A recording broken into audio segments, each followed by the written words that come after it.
Whatever Lola wants, Lola gets. And little darling Lola wants you. She got that rich girl LA vibe. She whip it good in her daddy's 95. Rough sex on the bedroom floor. Hop in the shower, she begging for more. Do not disturb on the hotel door. Waking the neighbors. All I want is champagne and sunshine. I am your girl, Talisa Rae. What's up? How you doing, Ray of Sunshine? Baby, they were all over the place. I'm all like, it's too much for me to be recapping and review. It's too much for me to try and capture. I be having to rewind this shit. We are reviewing Claws, season number 3, episode number 2, Muscle and Flow. And just a special shout out, Akili, this is for you. I'm hella uncomfortable sitting down, okay? Hella uncomfortable. I don't feel like I got enough movement with my faculties and shit. Like, but this for you, girl, okay? I'm gonna see how this works out. Don't expect this all the time, okay?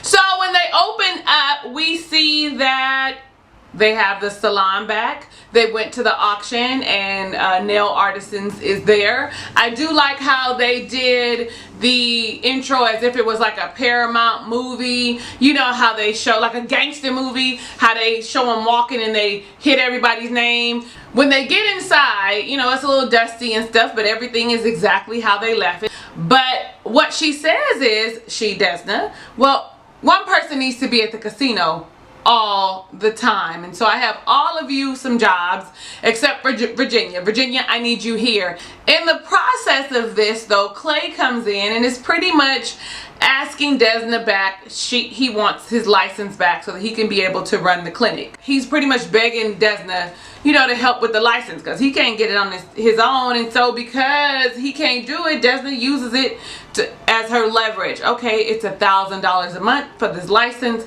He gets the yammer and she's all like, for talk back it's three grand, and if you want me to do any money laundering through Nail Artisans, it's $3,500.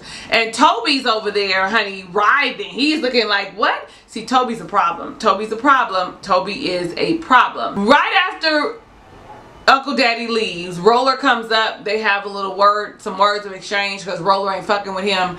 And he goes in to see Desna, goes back into the office and thinks that things should be like they used to be. You know, when he came in, he could just get her and screw her, and that's what he was trying to do. And she was like, oh no, that's not how it's gonna work this time. I don't have time. I'm gonna have to find you a job at the casino. So the next thing you know, we're at the casino and the ladies are there. They're at the casino, they're meeting up with Melba and Mac, and she's all like, okay, so we're here. We need our presence known. We are not a silent partner. You know, Melba does not like Desna at all. Mac is really like a silent person, but Melba seems to be really the problem. She's the problem. At least that's how I'm feeling, like she's the problem. So we find out who their general manager is of Bayside Raptor Casino. It is Joe.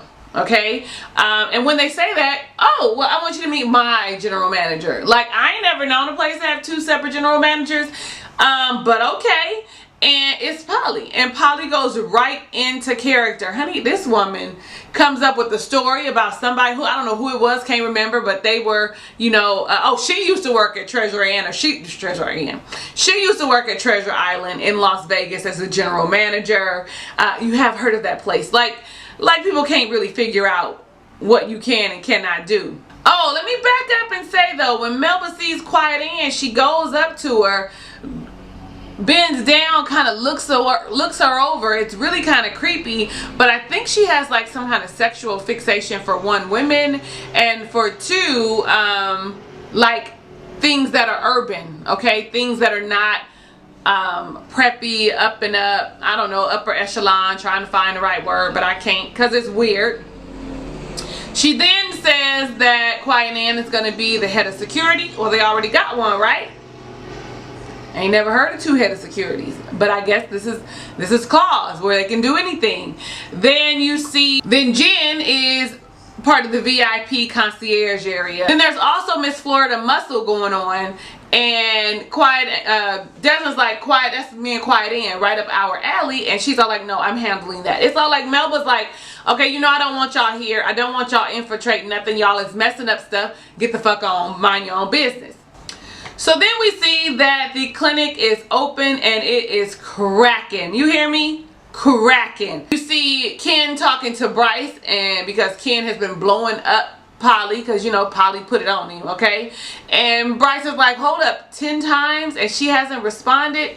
Pull up and give her some space, because women don't like that. So Uncle Daddy sees Bryce and is like, oh, you back? And he's like, I really need a job. And he pretty much says, you know what, we're gonna make you a counselor at the rehab.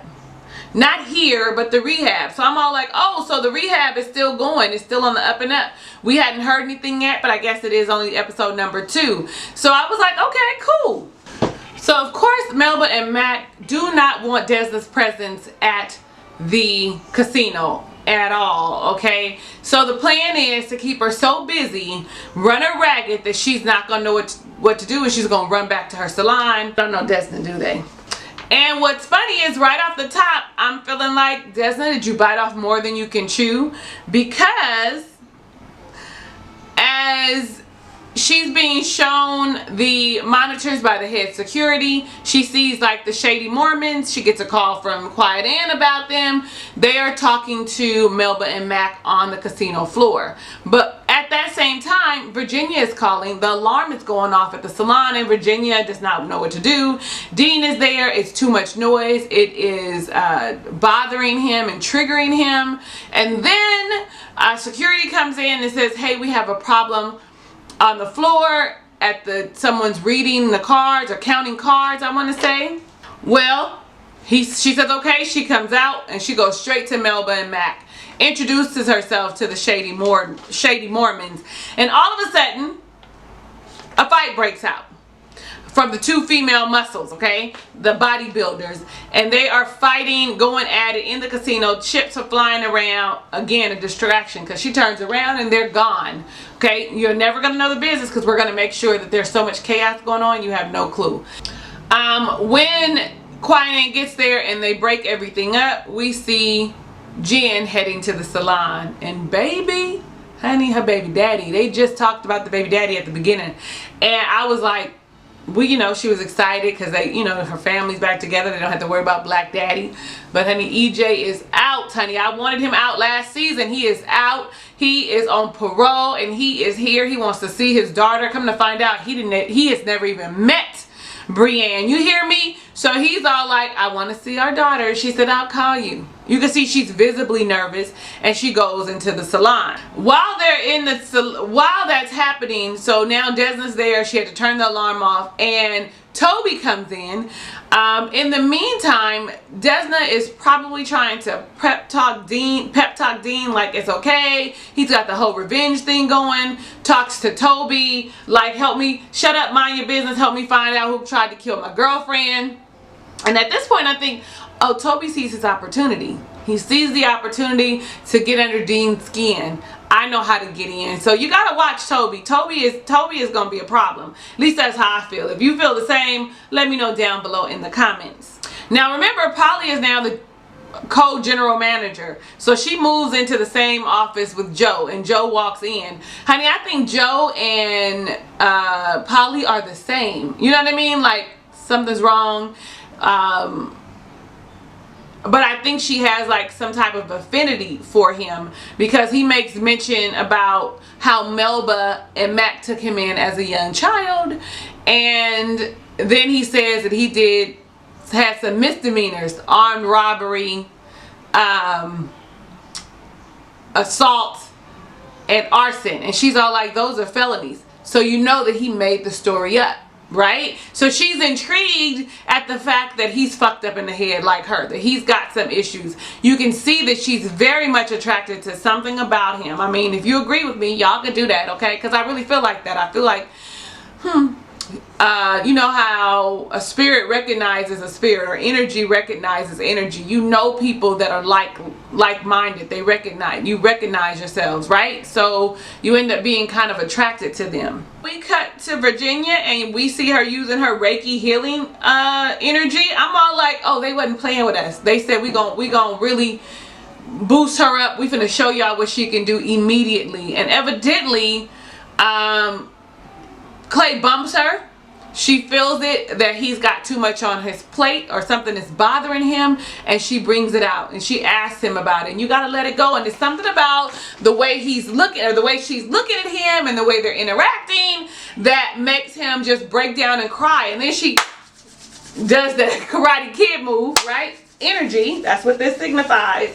And she touches him and she says, let it go, it's okay, let it go. And all of a sudden he's boo-hooing and he's all like, I know what I need to do. I need to talk to my baby boy. I'm all like, oh, okay, Virginia. All right, we see you, girl. So back at the salon, I didn't know her name was Yolanda till today. Yolanda, the black accountant that works at the casino, meets with Desna, says it's safer to meet there, and she explains to her who the Mormon crooks are, that they actually are bringing money in for Tripp, and that it's a secret account named Tripp, that it has millions of dollars in it, and they don't plan on cutting you in. So Yolanda is now on Desna's side. You know what? I can protect you, kind of Desna's side. Desna, after she tells everybody what's going on with the Tripp account, Virginia tells Desna, hey, you really need to just talk to them because, you know, maybe they'll respect that. That's the code of the streets. Again, using her Reiki insight, you know, that energy, feeling the energy, trying to read the room. And then you hear Jen start to give her what was happening with her. And then she just spills the beans. You know, that EJ is out. He wants to meet Brienne. Only father she knows is Bryce. And Virginia says, what are you afraid of? That's what it was. I'm not afraid of nothing. Girl, when she said the truth, I'm afraid that she's going to find out that white chocolate is not good enough. That she's going to want to be around her black family because she can't provide. Like, you know, like she feels like she's not giving her everything she needs because she is black. And you know what? I'm going to have to commend her on that. I'm going to have to commend the writers for that, because the fact of the matter is, when you have a biracial child or a multiracial child, you definitely need to make sure they know their heritage. And as a black child, I don't care if you mixed or not, you are still going to be seen as black, and you need to be able to deal with it. And from my understanding, it is a lot harsher for those who are biracial or multiracial. I mean, as a light-skinned black girl, I understand that we do get picked on. So imagine being mixed. I can't imagine it. I can't. Speaking of which, how do y'all feel about her initially not wanting EJ to see his daughter because she had never met him? And you know, I kind of can relate to that in a similar manner with Kingston. So I just want to know what you think about it. I honestly think that she needs to give it a shot. It's not her call as to whether or not her child gets to spend time with or gets to meet her father. Now she needs to explain that she has two great dads, but she somehow needs to figure out how to let Brienne meet her biological father. I think that she is doing Brienne a disservice by not letting them meet, because like she said, she ain't black. Okay, let's keep going. So Roller, Clay, and Bryce meet up at the Masonic Temple or whatever that is. This is where we find out what really happened to Bryce and Roller's parents, okay? So come to find out, yeah, their daddy was a gangster, but he was also a son of a bitch. He was a major asshole. So much so that he used to beat on the kids and their mama, okay? And there was a night that their mother came with the two boys and said, take care of them for me. He did say something that rang true, that most people back then, a man's business is his business. What's going on in his home is in his own home. We mind our own business. That's kind of what it's like today. That's like so much shit is happening negatively in our society, because everybody is, let me mind my own business. I'm not going to deal with it. That don't have nothing to do with me. Nonetheless, he takes the kids back.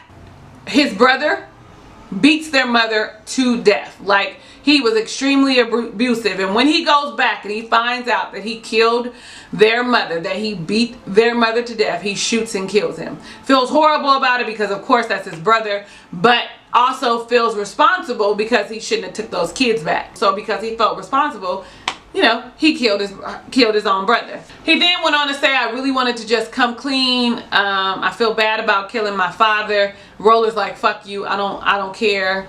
I don't care if Bryce is saying that this is true. I don't care. I'm not fucking with you. Why wouldn't you say something sooner? You know what I'm saying? So then he runs off and he goes to see Desna at the casino. Okay, now, so at the casino, Desna is filling Polly in and telling her, I really need you to snoop around. Roller comes up and true to form, you know, excited, anxious, upset, and what does he want? Not to talk it through, not to communicate, but to fuck Desna. I mean, I'm all for that old freaky nasty sex in the office, right? But I just feel like he also needs to figure out how to communicate his desires, his needs, his wants. I know he's doing better. I know y'all team Resna. I am not there. Okay, I'm not there yet. Don't know if I'm ever going to be there, but y'all keep pulling for me. If he turns around, maybe I will. I just think that she could do so much better than Roller. So we see at the VIP concierge, there is Melba and there is Jen. And a female bodybuilder comes up and she's all like, you promised me the coastal suite. This what I have is not the coastal suite. Melba, you know, jumps slick and she's all like, yeah, well, it's not available. I'm sorry, it's already taken. It's been booked. She says, do you want me to call Trip? Melba takes a deep breath into her oxygen, looks in the computer and says, it looks like it has become available. Let me go ahead and walk you over. So Jen makes a phone call to keep Desna abreast of the situation. And of course, Desna answers the phone. Yeah, you know, like in the middle of the heat of the moment. I mean, like, you know, she's a boss, so she has to answer the phone. It's Jen, it's a girl, so she fucking, and it's just what it is, okay? I'm all like, all right. So it must not be that good if you could really answer the phone. But she hears her. When her business is done with Roller, she comes down and her and Jen go and find Penelope, okay? When they go see Penelope, Desna introduces herself and Penelope lets her know that this fool thinks he can get over on me because I'm pregnant. It's his baby. We hear her say that he likes to have sex raw, so that's why she's pregnant. And he got a kid and he's married. And they both be like, well, who is the dirtbag? Honey, because they know what the right questions are to ask. She then says, you know what, you let your partners know that I want more than just the contest to be rigged. I want $500,000. So of course we're like, me and you too, we're like, well, what the fuck is going on? You can up the ante like that. Like, I know that's how y'all was feeling, because that's definitely how I was feeling. So they want to figure out who. They're like, we need to figure out who exactly Trip is. In the meantime, as they're turning around, Melba and Mac walk up. Penelope says, I need to talk about my money, and she is escorted away with Melba. Mac says, Desna, why don't you become the mistress of ceremonies for the Miss Florida Muscle Contest, since you girls want to be all up in shit. We are all about, you know, getting new ideas here at B-Side Casino, okay? So it's not Bayside. I mean, it's Bayside, but that's the nickname, B-Side Casino. So let me give you this, you know, really pretty much to shut you up and to give you something else to do. Mind your own damn business. But again, he's like the quiet one. He's probably the one to watch. He's the one to watch. We then see Ken and Polly meet up for lunch. And pretty much, Polly says she doesn't want to be with him anymore. Polly says, you know, I don't know how to be with anybody. I have all these personalities or use all these fictitious personalities because I don't want to deal with my own reality. I'm reminded of when my daddy used to rape the babysitters. We all looking like, what the fuck now? Is that a true thing? Or is that something she didn't made up? But she did come out of her persona to be regular Polly. So my thing is, maybe that is something that really happened in her life. And that is, like she's saying, it was traumatic. So I don't want to deal with my own shit. You know, the sister, the daddy raping people. It's probably a whole lot of shit Polly got going on. So I'm going to go ahead and be these different people. Makes sense to me. You know, that's what happens to schizophrenics. Is she schizophrenic? We see Jen at the 99-cent store, and there's no black dolls at the 99-cent store. She asked the lady for, you know, y'all got any black dolls? And she's all like, we black licorice, black garbage bags, and go on and on and on. and Jen begins to hallucinate that Brienne gets older and that she resents her for not knowing her black father and not having any black association with her family, and that's a real thing. Like, you couldn't give me what I needed, and you know, now I'm confused. I don't even know them people. And you know, she looked more edgy. Brienne was more of an edgy teenager because she didn't have the things that she needed. And so when she came out the hallucination, she's like, I got one. It was a white doll. And she was like, no. Now, I do again like how Claus is bringing up real social issues, because that's the thing. Used to be there wasn't black dolls. Now there aren't enough black dolls, because black girls and boys need to see representation of themselves. I mean, any ethnicity for that matter, but you need to see a true representation of yourself. Otherwise you start thinking you're supposed to be something else, like hello somebody, and then you have that whole thing where the biracial children don't know what side to identify with. I really don't look, especially if your mother is white, that's who you're normally with. I don't really identify with my white side, and my black side treats me differently because I'm mixed. Child, that's a real thing. Y'all better ask somebody. That's a real thing, and that's just me touching on it and not going all the way in it, but that's a real thing. There are a lot of people that I know who are biracial who have experienced that. I told y'all I was 82% African, so it's not me, okay? Back at the casino, Desna tries to talk to Penelope. Penelope already figures she knows the deal with Trip because you the partner. You know, she said she was a new partner. But, you know, people ain't listening to that when you got your own chaos and your own issues and worries going on. I ain't hear none of that. That's pretty much what it is.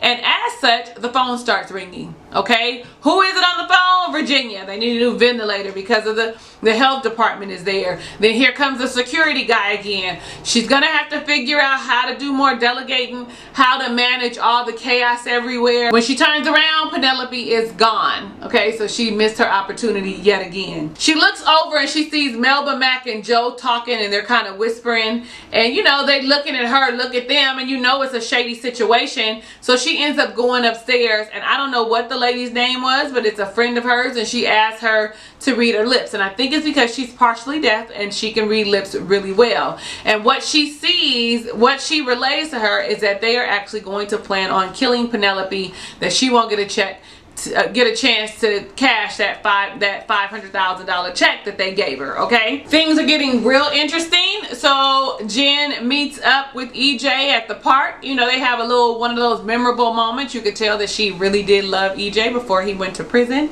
and she gives him, you know, hey, you know, I think you should start seeing her, but we need to ease into it because she doesn't know you. Makes sense to me. I'm not gonna just have my daughter with some man. I don't care if you are her daddy. I don't know you. She don't know you. I'm all she knows. Bryce is all she knows. So I'm gonna ease you into meeting her. But here's where she messed up. And then you can have visits once a month at your mama's house. This is where she messes up. She should have figured something else out. Like, okay, well, let's meet up every weekend until she gets comfortable to be with you by yourself. Because, honey, baby, he was like, oh, well, the law says that as a parent, I have custodial rights, joint custodial rights. And I'm going to fight you for him. I'm going to fight you for him. Ain't no way around it. I'm going to get my baby girl. You going to let me be able to see her and spend time with her so that she knows me and her black side. Now, I ain't mad at him for that. I ain't mad at him. Somebody better understand. Somebody should have helped her understand that you're going to have to figure out a better way, because that was too minimal. You know, once every month at your mother's house. Maybe we meet up once a week or something. Dinner as a family. You can come over until she's comfortable being around you. That's just my thoughts. If you agree or not, do it down below in the comments. So then we see Polly snooping around in Melba and Mac's office. Joe walks in on her, and he's all like, were you looking for this? And he opens up a safe, and inside the safe is this like Celtic old strap on, and she's intrigued. And then they go down this rabbit hole of storytelling, and again, I feel like the two of them are kindred spirits. Like, they both are fucked up in the head and had a lot of shit going on, and they are kindred spirits. As he's telling her the story, he hugs her. The whole Bambi story is kind of climactic for them, and so as she hugs him, she looks over and sees a photo of the governor, a photo from the governor that says love Trip, from Trip, XOXO Trip, something Trip, and they're in the photo with him, okay? As this is going on, they're preparing for Miss Florida Muscle. Desna's all like, I need to talk to you, Virginia and Quiet Ann. And she begins to tell them about the plot against Penelope. As she's doing that, here comes Polly. And Polly says, I found out who Trip is. Trip is the governor. Desna, no, it can't be. That's not his name. His name is Vital, somebody, something, the third. She was like, the third, as in triple. I was like, Lord, help me. And this is also where they remind us that Ann's brother is also running for governor. So, baby, this is going to all work out in the end, okay? I didn't skip some stuff, so let me go back. Jen decides she's going to take Bryce with her to go see EJ. Okay, they in the hood. Brother, cousin, somebody is over there with EJ. Bryce is like, I'm just going to have some words with him. We just going to talk. EJ fucking provokes him.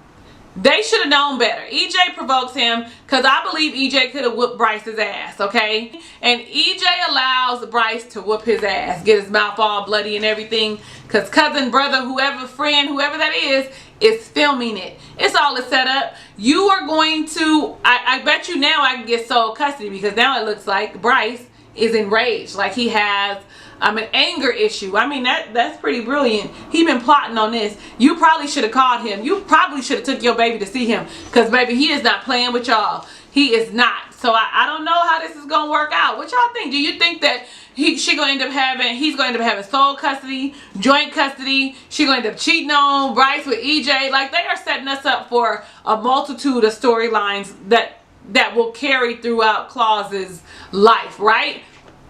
You know, but maybe that's my imagination taking me to some places. But the one thing for sure, two things for certain, it's my imagination, which means it's something that they can continue, that someone else with a vivid imagination can take this onward, right? Okay, let's keep going. So this is where Desna can't find Penelope, and she tells Virginia and Quiet Ann about the plot. This is also where Polly comes up and tells them who Trip is, okay? Now, she introduces the contest somewhere up in here. However, while the contest, or while Miss Florida and Muscle is going on, they're calling names and introducing the people and they're posing, whatever, we get a snippet of Joe, Melba, and Mac. Joe says, I caught the redhead snooping in your office.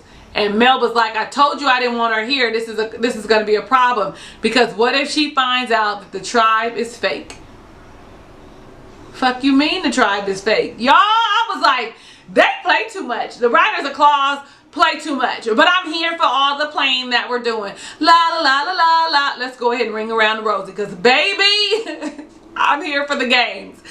We then see Desna backstage talking to Penelope, and she grabs her by the face and tells her, bitch, listen to what I'm telling you. Your plan is not to make it. You know these are some fucked up people. You need to listen to me. I'm your best bet. Okay, so Desna goes out on stage. She announces the winner of Miss Florida Muscle, and Penelope never comes out. That's because Penelope is in the back of Quiet Ann's van, and she is going to her aunt's house. They have gotten her out of there safe and sound. When she doesn't arrive, though, you do come out. You do see Melba look at Joe and is like, handle that. Like, handle it. Where is she? Go find her. Okay? Somebody. These people was, as Polly would say, creepy, scary. Then we see at the clinic that Uncle Daddy has gone legit.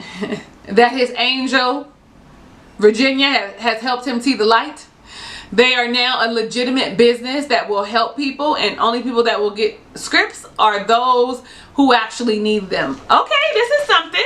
Well, finally we see Desna pull up at the salon. Roller walks up on her, and Roller is serious. He's trying to shoot his shot. He's really trying to say, look, I know we tried to kill each other before, but that's not who we are now. We are meant to be together. And homegirl's like, prove it. Show it to me. Let me see. All this jibber jabber ain't gonna work. I need to see it with my eyes. I'm with Desna. Let me see it. Now he might be her, what y'all call that? Duty dick? No. Playing dick? No. I can't remember. Nevertheless, the routine dick, okay? Nevertheless, she's all, I need you to prove to me that you're changed, because I don't trust nobody. Every time I get into a relationship, shit blows up. Okay, which one of y'all last week was that said they ain't gonna let Desna be happy? And I have to say, I'm starting to agree. Like, they may not. They don't want to see her. Shit ain't gonna work out. But that's the pretense of the show. It's always chaotic, right? Okay. Well, inside the salon, Desna says that Penelope has safely gotten away. She has promoted Virginia to the nail salon manager, which is what she needed. She needed to give somebody, specifically Virginia, some authority there, since she would be there all the time, because otherwise they would keep calling you. You got to delegate when you are a boss, when you are a leader. You cannot do everything. You must learn to delegate. And we know that from previous seasons, Desna wasn't good at it, but it looks like she might be getting better. What y'all think? They also talk about how they found out that Desna had a chance to talk to Penelope, and Penelope said she didn't know much, but what she did know was that they were laundering money, or that the governor was taking bribes for people for buildings in the area, right? I guess permits and all that kind of stuff, and that Melba and Mac were, we're gonna call them Eminem, were actually laundering the money for them on their behalf. Like, we're gonna find out exactly what he's up to, and we're gonna use it to our advantage. Then they cut to scene, and we see Penelope at her aunt's house, and she's talking to her aunt. Let's go have dinner at whatever this other place is. The aunt's probably already dead, honey. There was Joe. Joe's like, come sit next to me. Let's have a conversation. Penelope tries to run off. Baby, he didn't kill her. They did not protect Penelope at all. She's dead, okay? Like, this whole episode had us all over the place. It is packed with a lot of stuff. They got a lot of storylines going on. I really feel like maybe there's one too many. Maybe you could have pulled up. Maybe you could have saved one for the next season. I don't know, but it's a lot going on, and I'm trying to keep up. Next week, we might just have to review. I might have to just give you my opinion with no recap. Tell me what you think about that down below in the comments. Listen! How do you think this is going to play out? I really think that Eminem is going to try and kill Desna. Like, somebody's been trying to kill her every season. From Roller to Ruval and Zlata. And now it has to be Eminem or Toby this year, right? Because Toby is shady as fuck. Toby is not feeling how Uncle Daddy is being disrespected all season long. Like, it ain't even been two episodes, so all episode long, he is not happy with the way people are disrespecting Uncle Daddy. That whole Jen and EJ kind of thing with Brienne, how is that gonna play out? Like, I'm really here for it. Honestly, they could really be like, oh, well, we're gonna give him custody, right? Or we're gonna give him joint custody, or I don't know, and then they gonna sleep together. You know, some shit, they could easily have that go a bunch of million, thousand, 50, 100 ways. What are you talking about, Talisa? In addition, I really feel like Polly and Joe is gonna fuck. They're kindred spirits. I see it coming. I see her using him to get information, and him using her to get information, and then they really be falling in love or some shit. Now they stuck in a quandary, or one of them flips on the other, then flips back. Child, they could go a lot of places with this. Uncle Daddy and the rehab, do you think that he's gonna stay legit for a long time? Girl, I'm talking to y'all like this is a soap opera. It's kind of soap opera-ish. It is.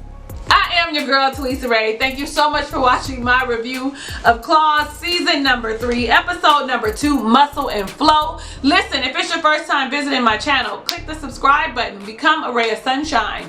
And you're there, so you should click the notification bell because you don't want to miss another Claws review, because that's why you're here. And for me, give me a thumbs up because you like me and I'll know it's real. Hugs and kisses and lots of love. I'll catch you on the next video.